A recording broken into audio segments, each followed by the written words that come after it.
வணக்கம்ங்க. வாங்க தம்பி. சும்மா சொல்லக்கூடாது, 2 பேரும் ரொம்ப நல்ல வேலை பார்த்தீங்க. வந்த நாள்லயே எல்லா வேலையும் கத்துட்டீங்களே ஐயா. நீங்க ரொம்ப சிறப்பா வேலை செஞ்சதை பார்த்து நான் அப்படியே பிரமிச்சு போயிட்டேன் தம்பி. அதனால உங்களுக்கு சம்பளத்தோட ஊக்கத்தொகையும் தரப்போறேன். ஊக்கத்தொகையா? வேட்டியா வேலைக்கு சேர்ந்த அன்னைக்கு இன்சென்டிவ்னே எப்படி ஒரு 1000 ரூபாயாவது கூட்டி தருவாரு தம்பி. அவர் முகத்தை பார்த்தா 2000 ரூபாய் தருவார் போல இருக்குண்ணே. என்னையா எப்ப பார்த்தாலும் ரகசியம் பேசிக்கிட்டே இருக்கீங்க?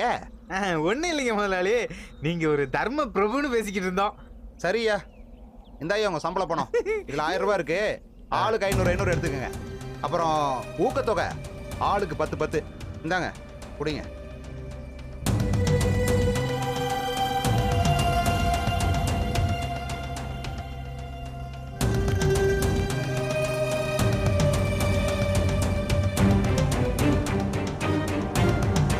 சந்தோஷம் தானே?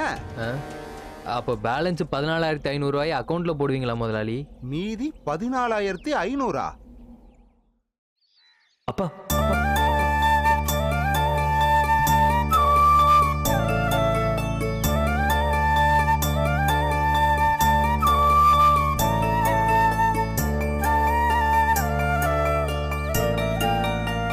நீங்க சொன்ன மாதிரி நான் உங்க மேல கோவத்தோடையும் வருத்தத்தோடையும் தான் இருந்தேன். உங்களை எனக்கு பிடிக்காம தான் இருந்தது. ஆனா இப்ப அப்படி இல்லப்பா. என் அப்பாவை நான் புரிஞ்சுக்கிட்டேன்.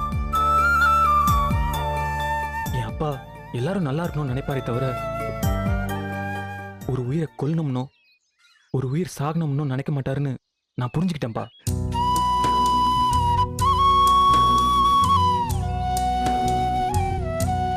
ஐஸ்வர்யா அவசரப்பட்டு தற்கொலை முடிவு எடுக்காம இருந்திருந்தா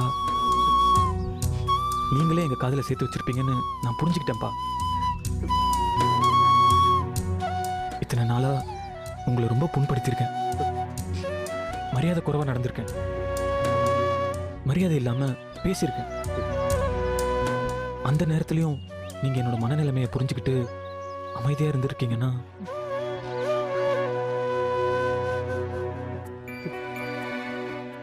என்னை எந்த அளவுக்கு புரிஞ்சு வச்சிருப்பீங்க, என் மேல எவ்வளவு பாசம் வச்சிருப்பீங்கன்னு எனக்கு இப்ப புரியுதுப்பா.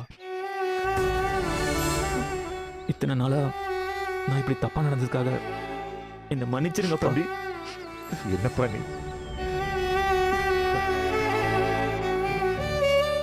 எப்படி உங்க முகத்தை பார்த்து பேசுறதுன்னு தெரியாம இத்தனை நாளா தவிச்சிட்டு இருந்தப்பா. ஆனா இப்ப சொல்றேன்ப்பா, எனக்கு உங்களை ரொம்ப பிடிக்கும்பா.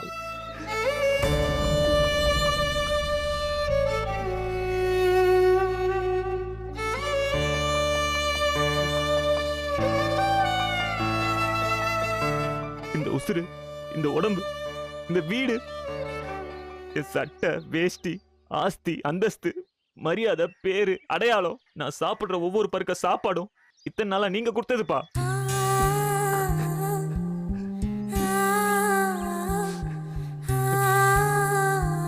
இத்தனை வருஷமா நீங்க போட்ட பிச்சையில இந்த உடம்பையும் உசுரையும் வளர்த்துட்டு உங்களை எதிர்த்து பேசி அவமானப்படுத்தினது என்னோட நன்றி கெட்டத்தனம்னு நான் புரிஞ்சுக்கிட்டேன்ப்பா. என்ன மன்னிச்சிருங்கப்பா. ஐயா சாமி, என்ன நீ?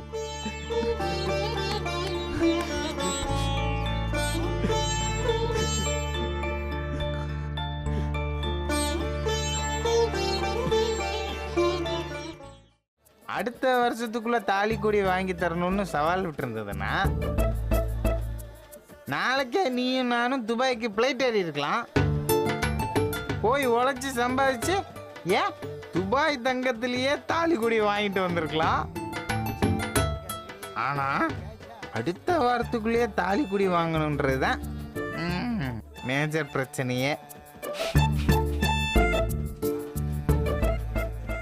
போராடி தோத்து போனா கூட பரவாயில்லண்ணே, நான் போராடாமலே தோத்து போறேன். என்ன சொல்ற தம்பி? நான் சம்பாதிச்ச காசு தாலி கொடி வாங்க பத்தலன்னு சொல்றது கூட கௌரவம் தானே. ஆனா நான் இன்னும் ₹1 கூட சம்பாதிக்கவே இல்லைன்னு சொன்னா அது ரொம்ப கேவலண்ணே. நான் தோக்க போறேண்ணே. என் வாழ்க்கையே தோக்க போறேன். என் மீனாட்சியை தோக்க போறேன். ஐயோ, என்னை காப்பாத்த யாருமே இல்லையா? ஒருத்தர் இருக்காரு.